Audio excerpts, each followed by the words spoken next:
Some shit I gotta get.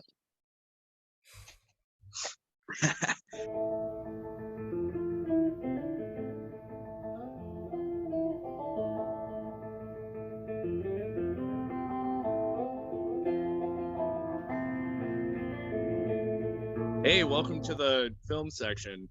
Hi, everybody. I think we should just probably go ahead and change the name here then. Yeah, I like probably. I like that one. I think we're all in agreement on the one that we that you spoke about. Sorry. Yeah. I think we should wait to announce the new name until we have a new logo. Oh, absolutely. We don't want to ruin the episode with anticipation. Yeah. You'll have to find out next time. Yeah, all 7 of you. I know you guys are waiting on bated breath. Yeah. You guys have really been looking out for us, I know. Yeah, I know. It's been like a month since our last episode. It has. Oh, It's faults of all of ours. Yeah, it really is. We've really been slacking off. Mostly when we do it, it's good though. Yeah. All right, so we're doing our number 4s today. Or our number 2. It's technically our 4th one we're doing, but yeah. Corey, you can do your number 4 again if you'd like. And like, guys, I'd just like to say more about whatever movie it was. I don't even remember. Did you guys see this?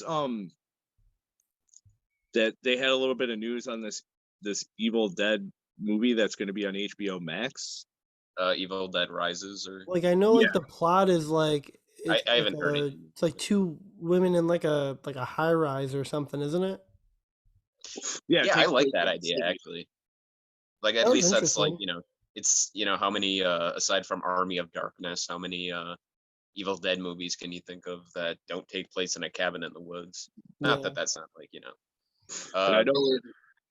I know that you play video games. I don't know about Mark. Mark, you got any video game system? No, I'm not a gamer. They're coming out with an Evil Dead game next week, so that's cool. I played growing up, like I had like game consoles and stuff. Like I had an Xbox, I had an Xbox 360. We had a PlayStation, like the first PlayStation. I mean, like there were some games that I played. Like I was really big into like Sonic and Mortal Kombat. Those are my 2 games. Hell yeah.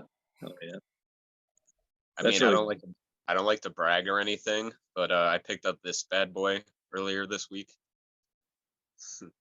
The Sega Genesis X-Men video game. I did have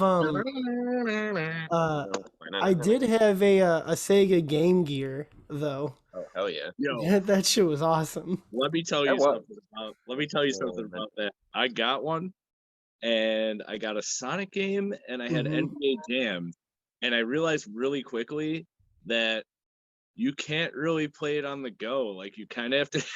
No, they're so big and blocky. Like, dude, it's like playing a brick. Yeah, it really is.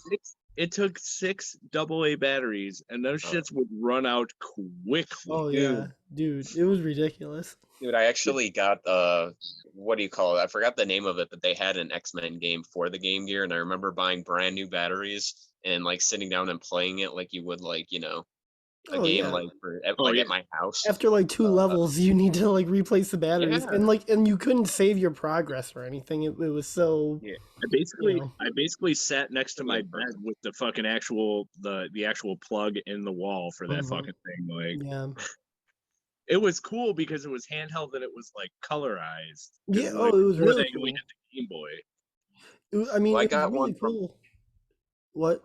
Well, no, I was gonna say I got it like as my friend gave it to me, but he didn't have like the cord or whatever you can plug in, so I had to use batteries. So he didn't tell me that when he gave it to me. I think I traded him like Maximum Carnage or something. Yeah, dude, they ran out. They just like I remember I would go and I had a couple games. I had Sonic, Street Fighter, Power Rangers, Spider-Man. And so like like all the essentials. Yeah, and so like, I would go to like, in like the ride or something, like in like the car or something, and I'd get past like the second level on Sonic it'll be dead. It just shuts down. I'm just like, Hey, well, why's this all right, that was 10 minutes of fun. I was very much for a while into retro games, but I sold them all off, and these are the only ones I have left. Oh, you can't see them because I have that stupid background on. My bad. WrestleMania 2000, WCW Revenge, and WCW NWO. That's the only games I have left, and they're in the box. Did you got a WCW NWO? Did you get that what do you call it, used, or did you buy it used? Yeah, I got them on eBay. My goal was to get it's still ongoing, is to get all the Nintendo 64 wrestling games like in the box. So I have those three boxes. But yeah, I got them on eBay. But no, it's funny though, like, because you know how in that game, if like you change somebody's attire or something, like it's that cool opening video, like they'll look like that. Mm-hmm. Yeah, you know what I mean, like their first attire. Like I remember buying it used, and somebody just like fucking every character in there looked like they were like a member of like a weird like mix of like the Illuminati and the Village People. Like Steve Austin came out wearing like a cape and shit. Shit was funny. So our number twos, Yeah, we're gonna take a big old number 2 on movies today. Number you one, said I'm you to take off, right? Yeah, Corey, you're starting us off. Well, my number 2, and I have the VHS tape here from when I was a kid, is the very masculine movie to like, The Princess Bride. Good movie. Now, great movie. I remember, great movie. Yeah, my history with this movie, I do remember just hearing the title, and like when you hear like that title, you're like, oh god, I don't want to watch like a fucking like, yeah, it's probably like a little kid's like fucking animated Disney shit or something. Oh, it sounds like a fairy tale movie. Yeah. And again, after you watch it, you have like, a completely different like view of it. What do you call it though? I remember my older sister had rented this and rented Jaws the Revenge, and I was so upset that we couldn't watch Jaws the Revenge instead of this. And she turned this on, and I remember like 15 minutes in, not even realizing like, okay, this is like a magical like fucking movie. Like it just absorbs you in without you even noticing. Again, basically anybody who's like watching this has probably already seen it, but it's a telling of what do you call the story called The Princess Bride, from a grandfather to his grandson. In this case, it's Fred Savage from fucking The Wonder Years. Yeah. Love Fred Savage. Grandpa is Columbo.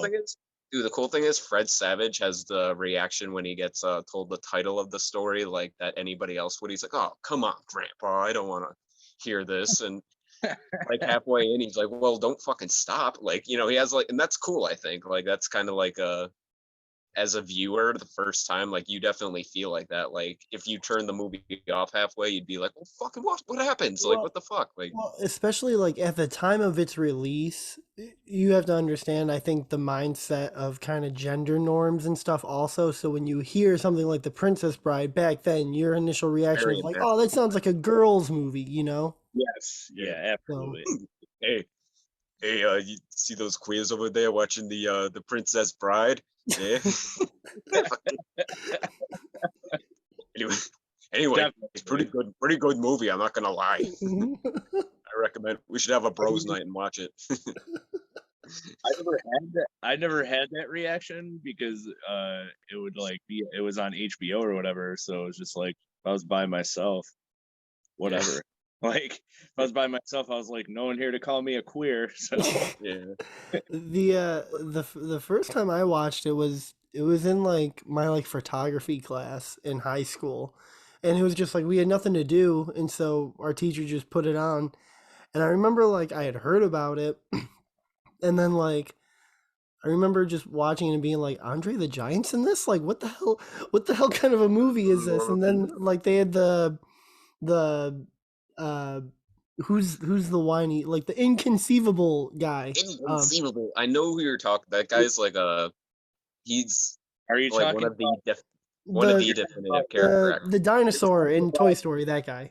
You're talking about Wallace Shawn. Yeah, he was a voice. He was a voice in Toy Story, and he was in Vegas Vacation in a part I quote a lot where he's like, he's also in My Dinner with Andre.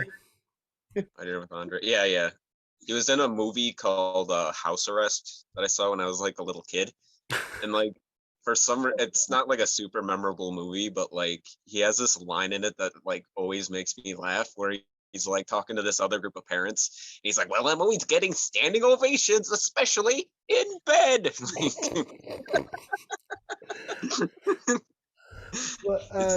But yeah, no, the Princess Bride is weird. It's a weird movie. Yeah, it's basically I think there's like pieces of every genre in this movie, because like obviously yes, like it's a romance story or whatever, at its core, but it has like everything. It has like kidnapping, action, like ransom, storming a castle, basically like everything like you can think of for like an adventure story this movie has. There we go. So I'm all better now. You should be. It's definitely the first time I watched it is definitely not what I was expecting.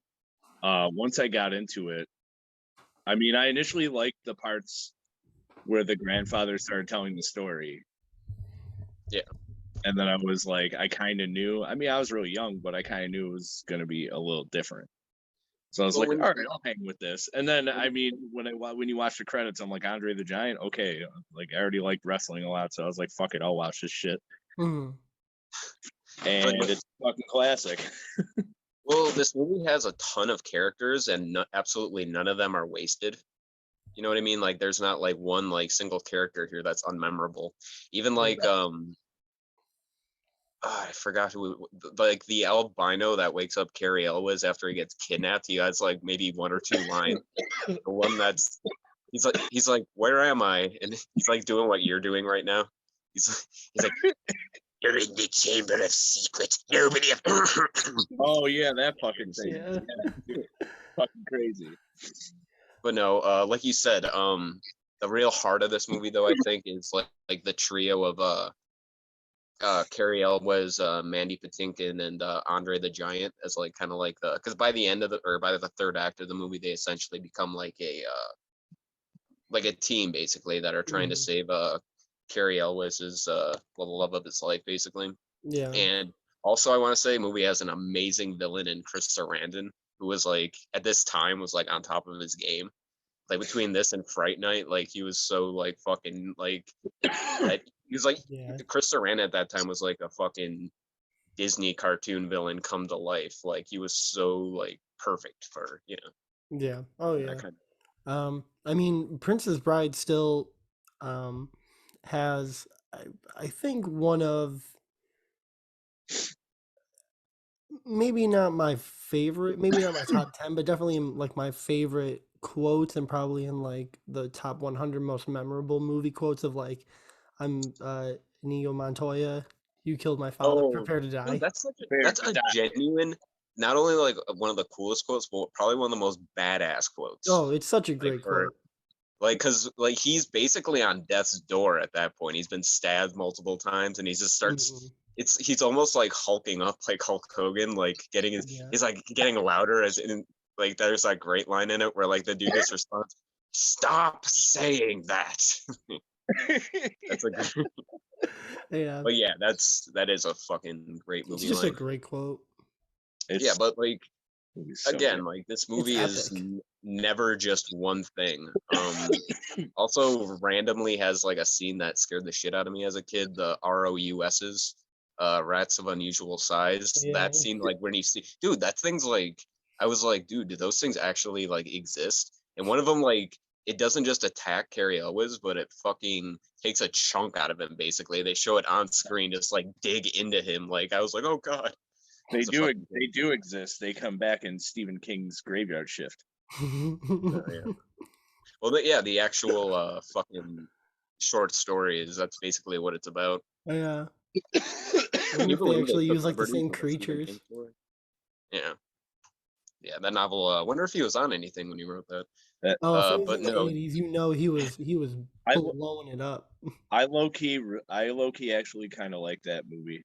Oh yeah, the movie's fine. Well, I mean, like I even said to you guys the other day that like Stephen King movies are still enjoyable whether they're bad or good. They're all at least not enjoyable. the Langoliers or Tommy Knockers. Whew. It's definitely one of the dirtiest looking movies I've ever seen. Like every character looks sweaty. Every character, like, I mean, I know it takes place in a mine, so yeah, it should look like that. I was only interested in watching it because the dad from Monster Squad is like the star of it.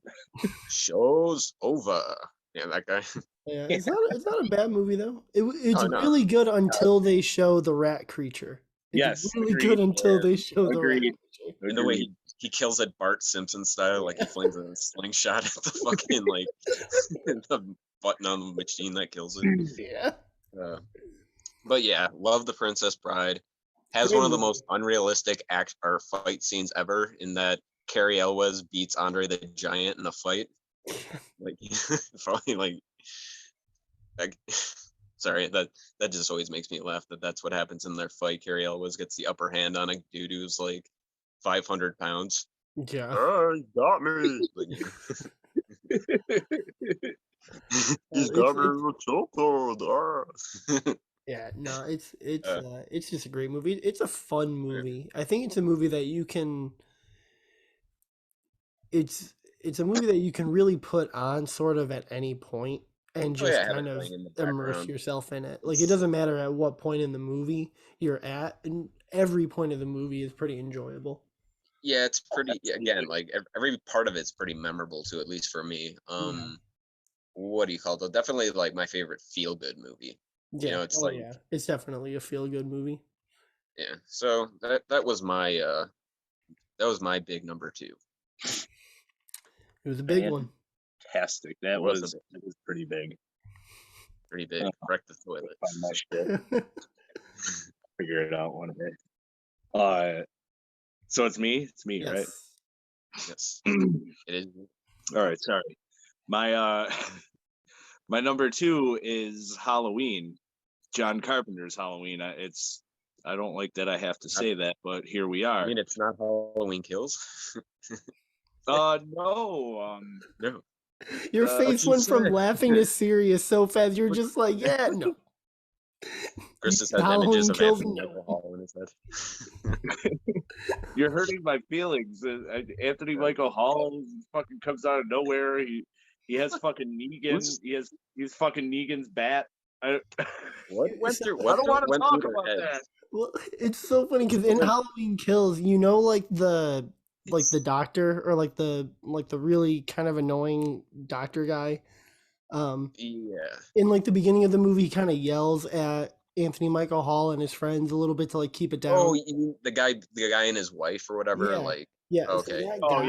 So that guy, he's in a podcast that I listen to, and he's just as annoying in real life as he is in that fucking movie. I hated everything. Not acting in that movie. I hate it. I think, and it sucks because I think it has like some of the coolest kills out of like the entire series, but it has some movie. Of the worst characters, like all the adult characters. I had zero problems. I had zero problems with the Michael Myers portion of that movie. Yeah. Like none of the Michael Myers stuff was bad. None of the kills were bad. It was everyone else around. Oh, the characters whatever fucking story they're trying to tell around Michael Myers was fucking. They were all just bad. Like everything. Like I think the acting of theirs was bad, and like their writing, which is and they were like irredeemable with like how they went after the person that they thought was Michael Myers, but it was like clearly that's not a 6 foot perfect shape. That literally made me so happy at the end when he killed like the whole goddamn town. Oh, I was so happy. When he gets up and just like fucking takes everyone out. It was awesome. It's like the director being like, this was all a bad idea. He gets back up and blah. But Halloween, the OG. Yeah, the original Halloween, yes. Right here. This is what we're talking about right here. Not that bullshit. Real deal. Fucking John Carpenter's Halloween. Again, I hate that I have to say that because there's Rob Zombie's Halloween and there's Blumhouse Halloween, and Now the new thing is to There's forget Busta Rhymes Halloween. There's Busta Rhymes Halloween. Forget. Now the new thing is he was in there, Trick or dude. treat, motherfucker. Forget every movie that came after the first one. That's the new shit now. But we're gonna talk about John Carpenter's Halloween, which wasn't always in my top 5 movies. I think I might not have appreciated it as much when I was younger, but now I have like a larger appreciation for this movie, especially for what they did with the budget that they had. I watched this movie every Halloween, and not even some other time during the year, not even on Halloween, just because it's fucking awesome. Yeah. Down to the way it's shot, everything. I mean, the acting is the acting, but it's not the worst acting I've ever seen in a horror movie, because Jesus grows Christ, on you. I've seen a lot of fucking bad acting in horror movies, and for the budget they had, and they really, I mean, aside from Donald Pleasance, I would say they didn't really have any names. Everyone did well. They did what they could. They did well with it, though. Everybody played their part, right? Totally. Dude, I was just about to say that. Like, I was gonna stop you when you're talking about the acting. I was gonna be like, Chris. Totally. I mean, it's like you said, it grows on you, though. Yeah, like, yeah. I just laugh at that shit now. See, we're out here like, totally. That bitch says that like 400 fucking times. So many times, yeah. It's like a nervous. So many times, but it's a Valley Girl nervous. Charm, really. Oh, it is charming. It's a really charming movie. Like, despite it being scary, it's really charming. Like, the characters, you believe the world they're likable. Like, there's nothing far-fetched about, like, especially at that time. Well, I'm assuming I wasn't alive in the late 70s, but it doesn't seem unauthentic, like the way people talk, the way they interact. Like, it seems like, all right, this would be a neighborhood. Oh, that was one of the things that Halloween got so much praise for, was that this was one of the first movies that, like, teenage girls were kind of represented in a more realistic way because of Deborah Hill. This was this was my main problem with the second half of Rob Zombie's Halloween, was that I didn't believe these people were friends at all. Yeah. They're fucking. It wasn't their fault. I would say it wasn't their fault. It was the dialogue that they were given. Yeah. Rob Zombie can't write them all.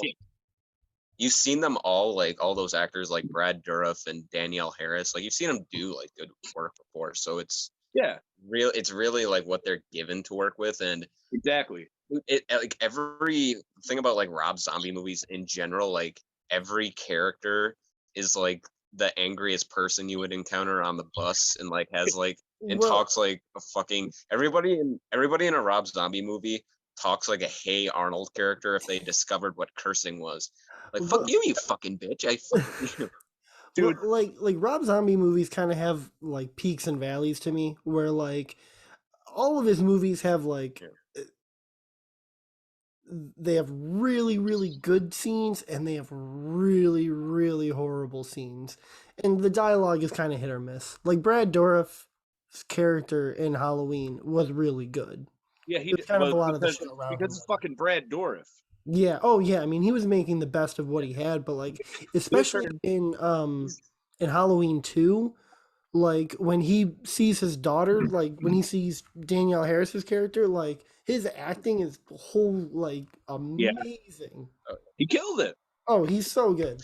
He's very underrated. I don't think people appreciate Brad Dourif enough. People are just like, Brad Dourif, that's the guy that plays the voice of Chucky. No, man, that guy's a great actor. Like, but I will say to Rob Zombie's Halloween that I do kind of like a little bit more than John Carpenter's Halloween, and I'll say this is probably the only thing that I do like a little bit more, is that the characters, though they're not written very well, are still very emotive, whereas like the John Carpenter Halloween characters are pretty one note for a lot of the movie for most of the time, except for Jamie Lee Curtis's character, who gets to kind of, go a little bit bigger towards the end. Well, the Rob Zombie movie, the Rob Zombie movies basically paint out an outline of why, like, why he became like he did. Like, if William Forsythe was screaming that close to my face, I'd probably grow up to be a silent serial killer too. But like, the good thing about the original Halloween though is that there are so many fucking different theories. Like, and no offense, like, fuck the sequels and the remakes when it comes to this, because the original like concept of why does he do what he's doing, or how is he like able to survive being shot? Like, I think it's always going to be up to interpretation, because regardless of even what this new movie, the one coming out this Halloween, says about his motivations, or if it says anything, like, he's going to be a robot created by the Shamrock, whatever. Yeah, that. They shoot his face up and it's like a metal. By the Silver Shamrock, yeah. I saw that meme. Yeah. Yeah. It's always going to be open to interpretation. I always thought that I like Rob Zombie's direction. I like the look of his films. I like just about everything about his films except for his fucking writing. If we get Rob Zombie to direct a movie with someone that's competent at writing, could probably get a pretty great movie. Dude, I really want Rob Zombie to do well. I think Rob Zombie's gonna do good with the Munsters because he loves that IP so much. I think it'll. And it's gonna be a kids movie. It's not gonna be rated R. Yeah, it's gonna be rated PG. Yeah. So, can you imagine if it was rated R though? Like the groaning, like I would, dude.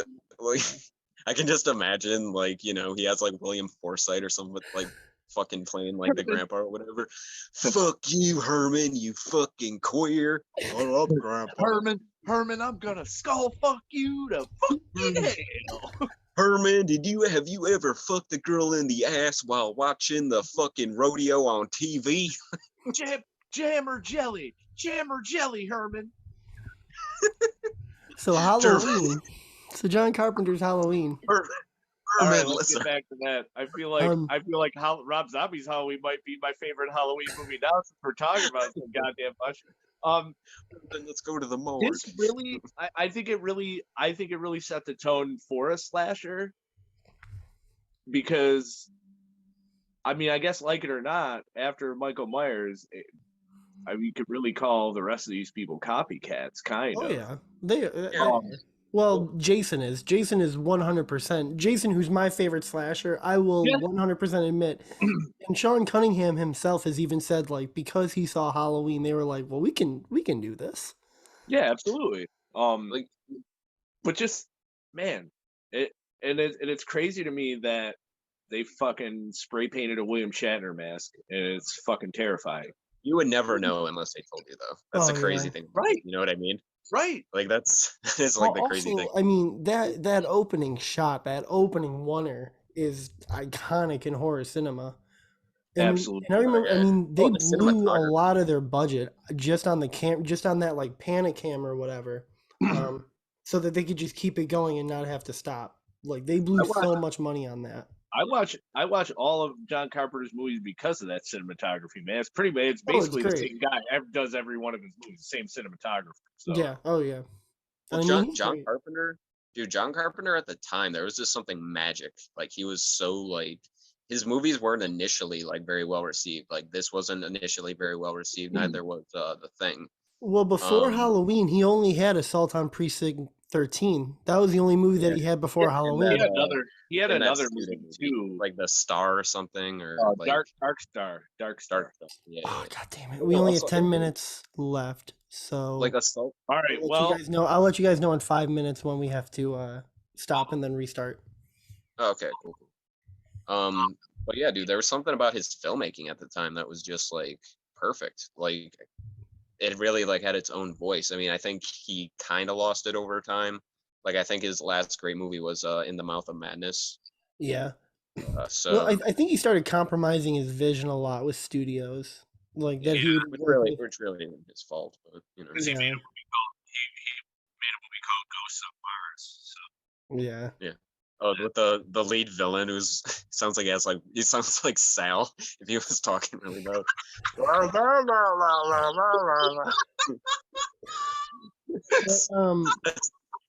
That's why he talks like that. He's one of the possessed ghosts from Mars. But sounds like a drunk person doing an Andre the Giant impression. The shot. What?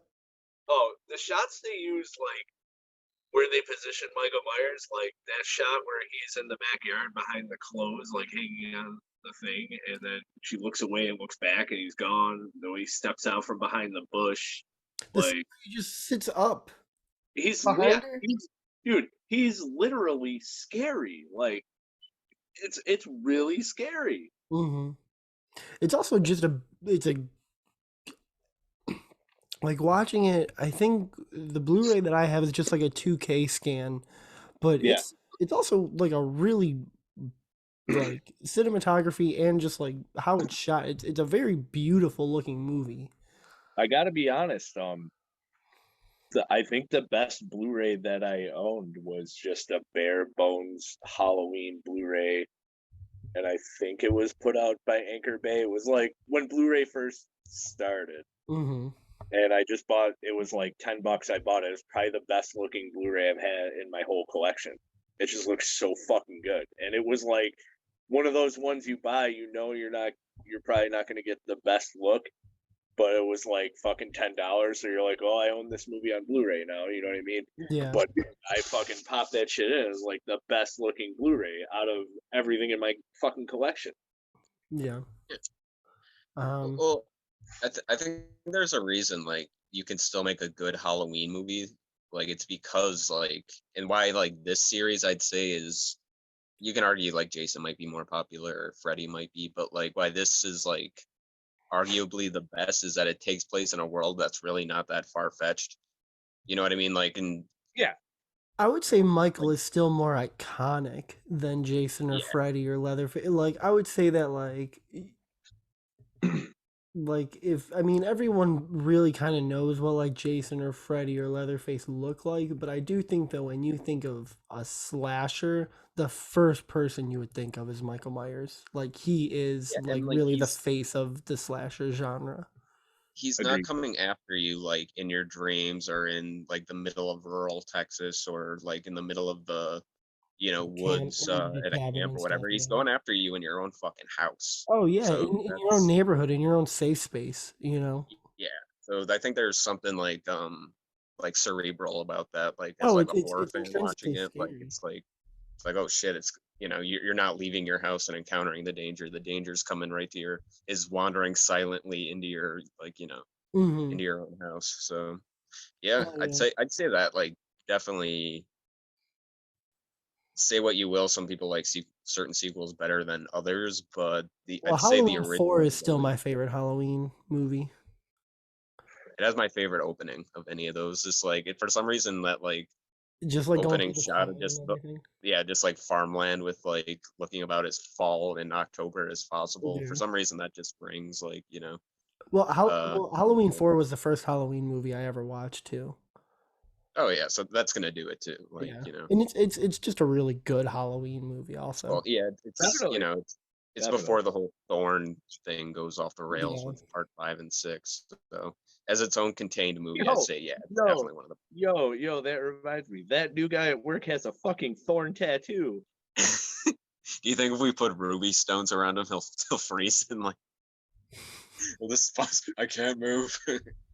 Dude, he was like cool and I see like a pinhead tattoo, and I was like, oh, that's a cool pinhead tattoo. Then he turned his arm around, and it's like I said that to him, and he's got fucking. I said that.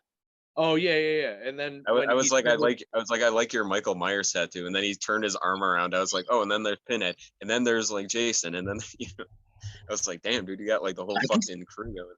I just remember looking at his wrist that he had the thorn tattoo. I was like, oh shit, he went. I was like, yo, he went in. He went for it.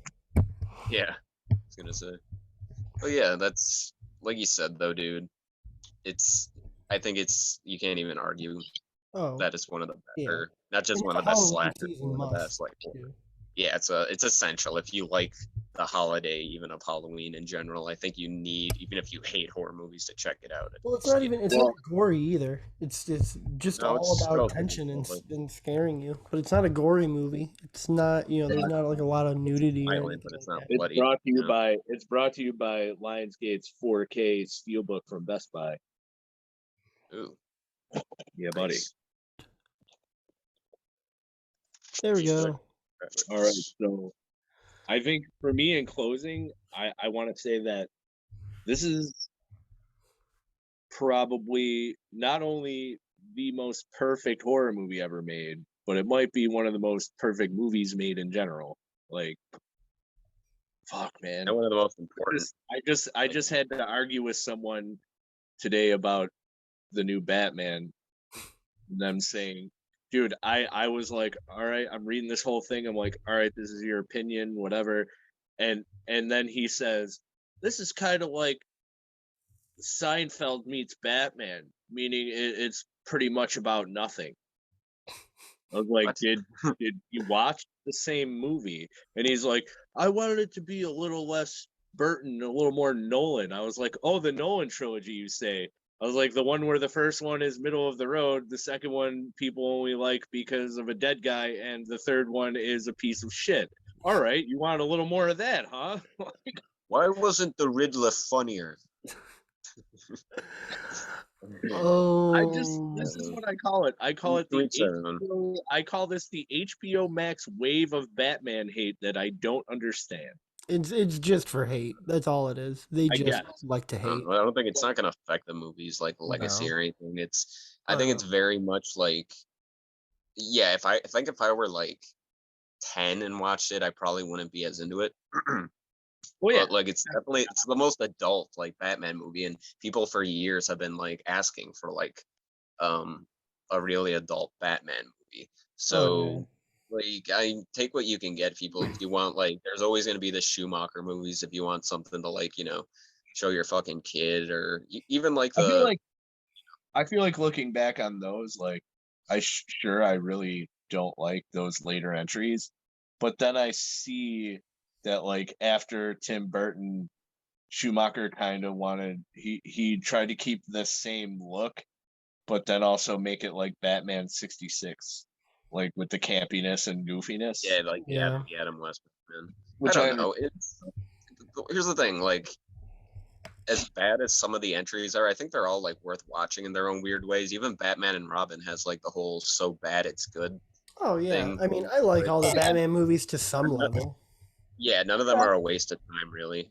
Yeah. And honestly, I've seen them all because every time they came out, I was like, "Oh, it's a Batman movie."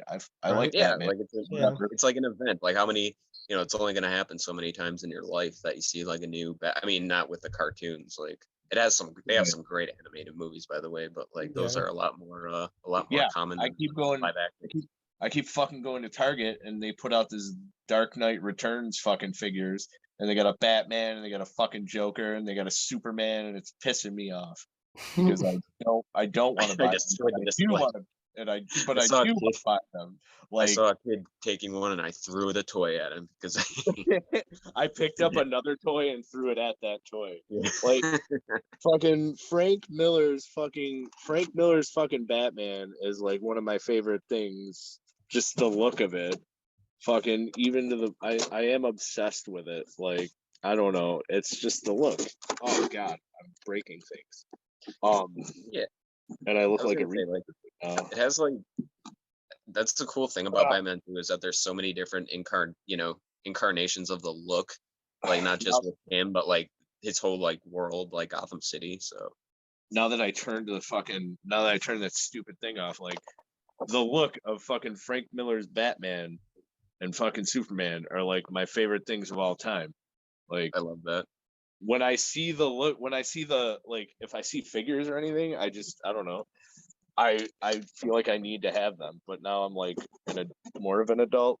I mean, I can't say I'm really an adult, and I have to be like, nope, can't that get mid-90s. Huh? I was gonna say that mid-90s Superman look, like the whole like kind of like Death in Return era. Like that's my favorite. That's so cool. Like I don't know what it is about the color pattern, but I just Like, fucking that's absolutely my favorite. I'm not a huge fan of Superman whatsoever, but yeah, I mean I do have the 5. They did trade paperbacks of the Death and Return of Superman, and there's 5 of them. I bought all 5 of them because I like this story. Yeah. But that run of like whoever was doing the art on it is like my favorite. Superman looks so great. Like, oh yeah. they also had the Dean Cain Superman at the time. No, that's okay. And Lewis and Clark. What a weird, sad man. What a strange, sad man. He who shall not be named. all people I like to watch in the 90s are pieces of shit now, like Kevin Sorbo. I liked that Hercules show when I was younger. I liked that Hercules show, but boy, Kevin Sorbo's a piece of shit. Dean Cain, what piece of shit. It's gonna turn out fucking Lucy Lawless has bodies in her basement or some shit. No, Lucy. It's funny because Lucy Lawless like gives him shit on Twitter. It's fucking hilarious. Oh, that's good for her.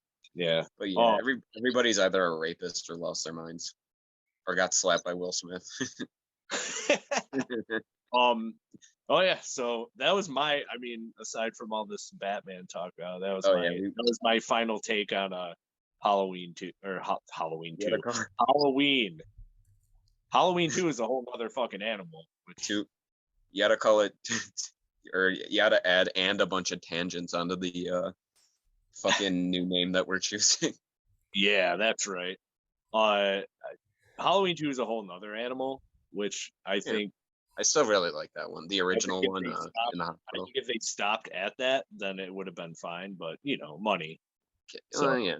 And it gave us more. I mean, just like the Batman, like shit I was just talking about, like, even like the worst. I think even like as a horror fan, even the worst Halloween is still worth at least one watch. Like, just to like, because they all have their own kind of like voice and sometimes lack of, Yeah.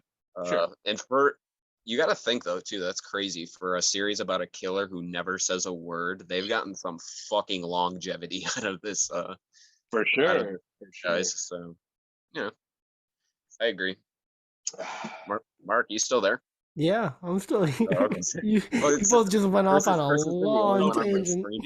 He's over here fucking evilly twisting his mustache or whatever the fuck. Yeah. Yep. I personally go for the goatee stroke.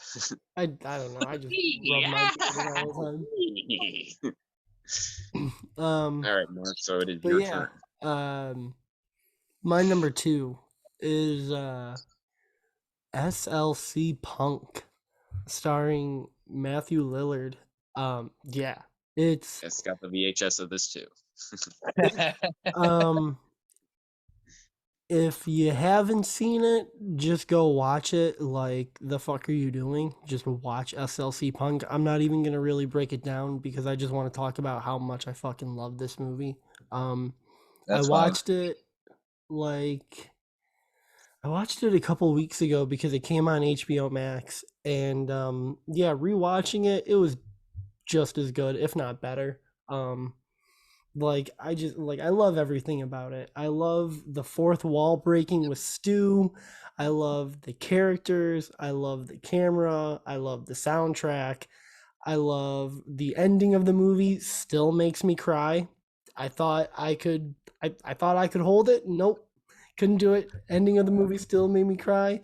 When Stu says, I wasn't ready for this, I'm not ready for it either, Stu. Yep. So, and it's a movie that again has some of my favorite quotes where like Stu is like, what do you do when your foundation like is like crumbling around you? I don't know, they don't teach you that in high school. I love that quote.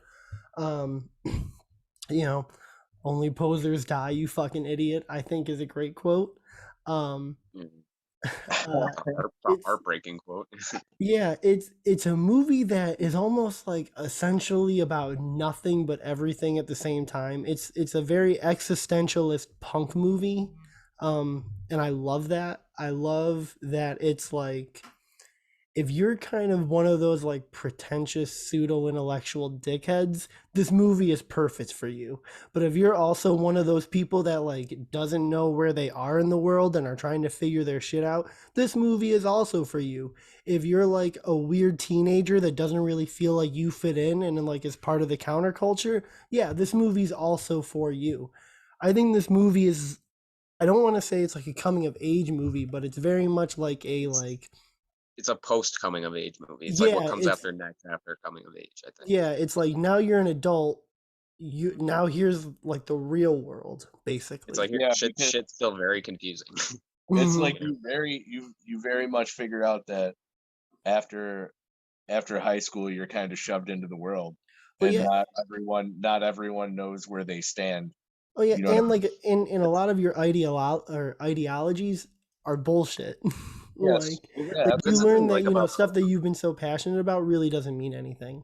Yes. Well, that's kind of a lie about coming of age movies, like that take place like in adolescence or like in like high school years. There's a certain lie to that, because a lot of those movies are like you'll have life figured out like by the time like you graduate high school, and it's like, no, it just gets more and more. It just and I mean like even at the end of the movie. So and this movie is very honest about it too. Oh yeah. Like it's about essentially having to accept that reality that you can be like the most intellectual person on the planet and you will still like hit the same shit, like hit the same like fucking brick walls that everybody else does, regardless of how counterculture you are and how like different and special you think you are. Like we're all in the same boat. Yeah. So. And I love that there's Stu, Matthew Lillard's character, who is very much like he's very much like a gatekeeper of the culture, right? And then you have Bob, who is very much, he is the culture. He's not the gatekeeper or anything. He is what the culture. You can argue he's the only one in there that's not a poser. Like, oh yeah, you know what I mean? Like, exactly. He will die. I mean, well, spoiler alert, he does die. But like, even if he lived, he would have still been like living this culture well until like he died of old age. Oh yeah. So, and then my favorite character in this movie is Jason Segel's character. He's great too. I mean, I was about to say he's fucking awesome. He's also amazing. He's not even a punk. And he's very punk rock, He just hangs out. He's like. I mean, essentially, he's not trying to be like. Essentially, he's not a poser, and it's funny because he looks so unassuming. He just looks like a fucking such a badass. Some of these guys are just people that like they wandered like into their lives one day and never left. Like a lot of them. I forgot the name of the French dude who fucking they steal the car with.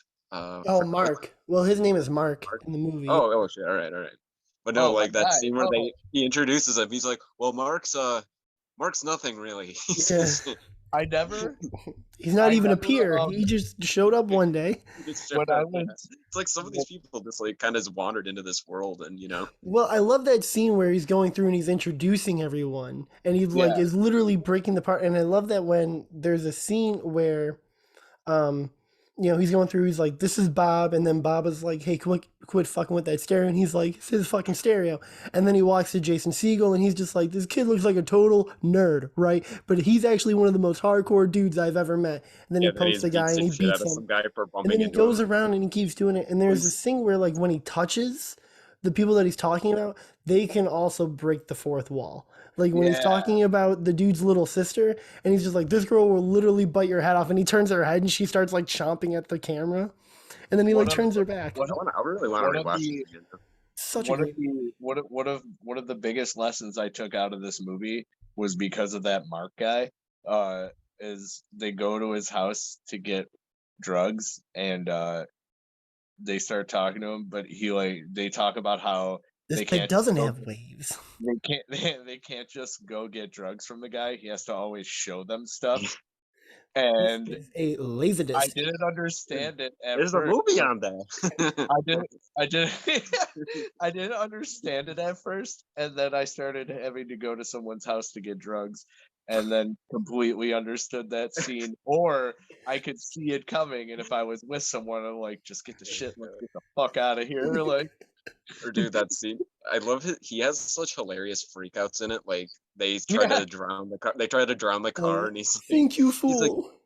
"You fool! Hey, why won't she sink?" Because it's the Great Salt Lake. It makes things buoyant. He's like shooting it. It's just a great movie, and I think it's this thing where it's, to me, when you think of a dramedy, I think this is exactly what that is. There's parts of the movie that are so funny, but it's this thing where as the movie goes along, it just gets sadder and sadder. Like You're and there's seeing Stu's world kind of come down oh around yeah. him. You know what I mean? Like everybody else is moving on. Oh yeah, and like the scene where him and Sandy do acid in the park is the tipping point of the movie, where like from this point on the movie's really just going to be depressing. Everybody changes it. Everybody changes and moves on except for Devin Sawa. Yeah. I guess, yeah. Kick my ass. He has different Kick my circumstances. ass. Ooh.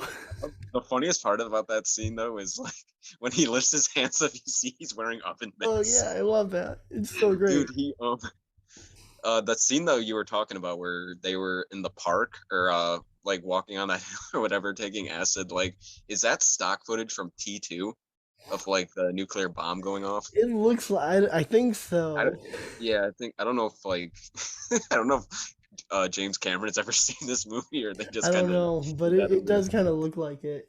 I mean it wouldn't surprise me. I do kind of want to forget this, but doesn't Devin Sawa show up in that like second movie or whatever? Oh, that second movie was just probably. I wouldn't be surprised. The second movie is just not good. There was no reason for it. There really well, the second movie, like you said, like when you first started talking about it, like you can argue, oh, this movie's about nothing, but it has something to say. Like there's there's no dialogue in this movie that's uninteresting. There's not like a single, just like Princess Bride. There's not a single wasted character in this movie. Well, again, like it's a very existential movie. Yeah, like it has something to say, but that sequel was trying to do the same thing, only it had nothing to say. It had I couldn't like even like tell you one character from the sequel. Instead of watching Punk's Not Dead, instead of watching that, don't watch that. Watch Fat Kid Rules the World, which Matthew Lillard directed, and Fat Kid Rules the World is based on my favorite book when I was in 8th grade, which is called Fat Kid Rules the World, which is about a suicidal fat kid who gets like saved from killing himself by this like Kurt Cobain type dude, and they end up starting a band, and that's literally the movie. It's a great book. The movie's super fun. Instead of watching Punk's Not Dead, just watch Fat Kid Rules the World. It's a way better, like, I think, honor, like, I don't know what the word is. Fuck. Hypnotic. No. You want to know how I knew that movie was going to suck? It went straight to Netflix. Yeah, it's just not, well, and it stars Machine Gun Kelly. It's just not a good movie. God damn it. Well, and they brought Heroin Bob like back from the dead to like narrate throughout. Yeah, I mean, you know, it's not a good look when your movie can't afford to get Matthew Lillard to come back for it. Yeah, I think Matthew Lillard just straight up was like, "No, this is not a good movie." They're like, we got to bring this guy back to life because we can't just have this movie with Machine Gun Kelly. Well, you gotta, like, I'm not saying like Matthew Lillard's never been like, you know, really good in anything else, but if I were him, I'd be like, yeah, this movie is like the thing I'm most proud of. Because like, it's his movie. He carries this movie. It's like, all he his carries this movie like on his back. This is like, a it's through his eyes. Jones. I mean, mostly through his eyes. Oh, he starts it and he finishes it. He, you know, what me and Bob hated most or about rednecks like more than anything. And then at the very end of the movie, he says, you know, what could I say? I guess I was nothing more than a goddamn trendy ass poser. Like, it's like, fuck you if you're already thinking this. But, yeah. It's weird though. Like this movie has like especially I think like because I think I watched this once or like caught part of it on HBO, and sorry, and it didn't really like quite do it for me, but for some reason, maybe I was just in the right state of mind at the time. Like, I think the second time I actually sat down and watched it, I was like, it's almost like hypnotizing. And it sticks with you. Like it's if almost like you you really want pay attention to it, it has a huge impact on you. I think like it is one of the most important movies for young adults to watch. yeah, like it's like you want to be a kind of want to be a part of that world that it takes Oh place in. yeah, Like it's for like sure. because like again like that scene where he's introducing everybody. He like runs into James Duvall's he doesn't have like a huge role in it, but John like the Mod.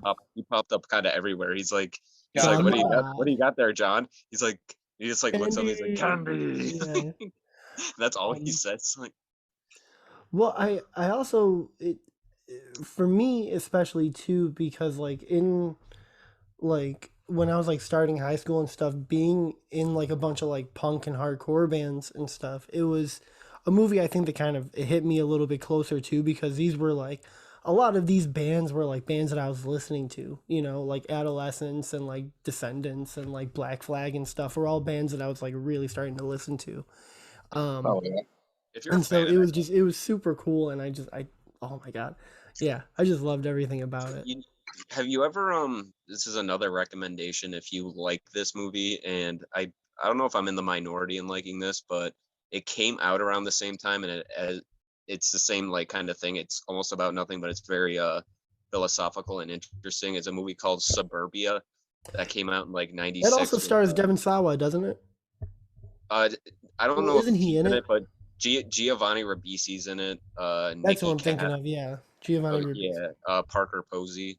It Yeah. literally all and Steve Zahn. It literally just all takes place almost outside of a gas station in like the mid '90s. Like a bunch of people around this age, like early 20s, are literally just like talking shit about how they're gonna do this and that with their lives, and Yeah, you kids. know, This is what happened when I was growing up. You hung out outside gas stations and shit like that. you know, You hung out outside. you yelled at the Indian store owner too. Yeah, he told you to get the fuck off the property and stop loitering, and you were like, I don't even know what that means, so fuck you. So, fuck you, man. But yeah, SLC Punk is yeah, just Yeah, great such a movie. good a movie that I've seen so many times. Again, if you haven't seen it, it's on HBO Max. Watch it now. It's And even if you like movies like fucking Dazed and Confused, I think like you would oh get yeah. something out of this because it's very dialogue driven, but You it's know like what? never like uninteresting. You know what Right. movie? I don't know why this just popped in my head, but I watched it a couple weeks ago. It's on where did I watch it? I think I watched it on Amazon. Was Slackers. That movie is fucking hilarious. If you guys The haven't seen the Devon Slackers, Sawa one, yeah, I kind of Yeah, remember movie that. fucking rules, dude. it's so good. There's a I just scene remember, where Jason Schwartzman is there in like the homeless shelter and he's like giving people their food or whatever. And like the homeless guy like says something like, I'm not eating that, you freaking retard. And like Jason Schwartzman is like, well then I guess you're just gonna have to starve, you freaking hobo. And then he just like dude, dude, Jason Schwartzman is like all I really remember about that movie. he's Like Jason like Schwartzman is when ridiculous. He's so doesn't he funny. like he like blackmails them or whatever when he finds out about like schemes they're doing, and he's like they're like, what do we call you? He's like, they call me Cool Ethan. Cool Ethan. Yeah, Yeah. Cool Ethan. Yo, this movie is so good, dude. That It's movie's so so funny. good. It's such a funny movie. Yeah, I mean, it's Call me very Cool very Ethan. silly, but Oh, Jason it's so Segel, I funny. forget's in that too. Yeah, yeah. Jason Segel's in it. So is the dude that plays one of the Pete's on Pete and Pete. Yeah, dude, Pete and Pete has a fucking duet with a cock puppet in that. Yeah, the Oh cock yeah, puppet. he does. Dude, that I always like that, Funny dude. movie. It had like a cool feeling back in the day, like if you were watched like a Nickelodeon show or whatever, and then a few years later you recognize like fucking somebody that you know like from that show in a very like non-Nickelodeon movie, like you know, Like Oh yeah. kind of just how I is that recognize Donkey Lori Beth, Lips? how I recognize Lori Beth Denberg from fucking all that and Dodgeball. Lori Beth. Martha Johnstone. Yeah. Yeah. Oh yeah. Fucking yeah. What the fuck? Oh, dude, where's my car? That's where fucking Donkey Lips popped up after like fucking 12 years of obscurity. Like, Oh my god.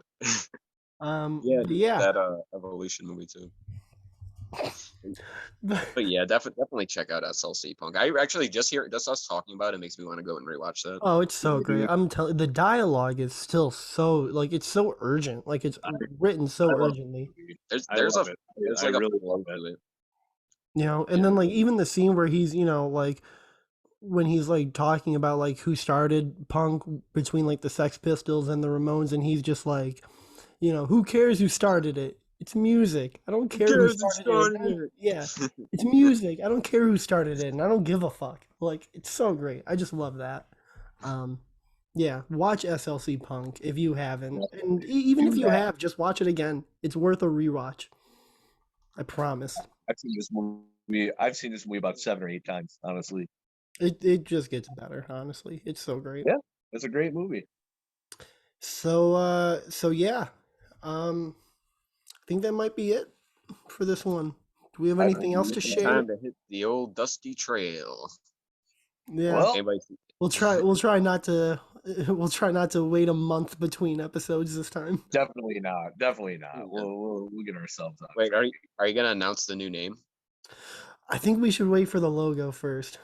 So you got to get working on the logo first. I don't want to be on a time constraint from that though either. But well, because this will still be up as the film section. So, I mean, I could probably come up with, or I could probably find like a cool little logo in time before we get like the real one. It's something simple, then like, you know, that shouldn't be hard to like if I just get like a picture with like 2 beards and a hat. You could get one of those like I don't know what they call them, but like it's like real simple where it would be like a face with 2 faces with a beard and then one fucking head with a hat on. Like the real simple shit though, you know what I mean? So with that, the new name of the podcast. Wait, so then should I title this episode the film section, or should I title it 2 beards and a we should and a snapback? We should title it with the new name for the number 1's episode. Okay. 2 beards and a snapback and a lot of tangents. A lot of tangents. A lot of being off topic. But yeah, we go from Halloween to Batman pretty quick. That's right. I have rage. I have rage against anyone who hates that movie. I have rage. I don't know. I mean, I gave a pretty hot take the other day on Facebook with what I said about. You gave the best take.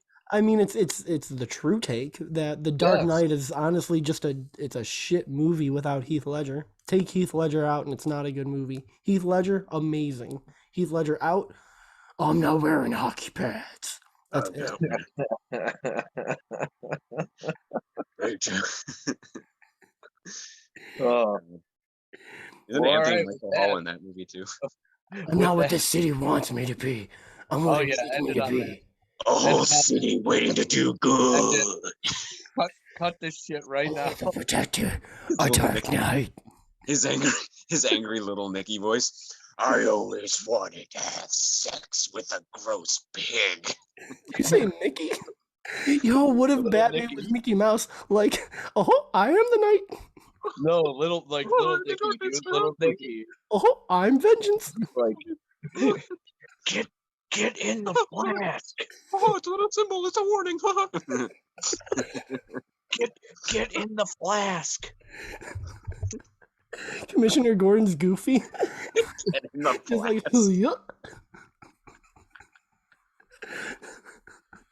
unleash the good. So that's what that feels like. Popeye's chicken is freaking awesome. All right, until next time, everyone. Thanks for watching. Until next time.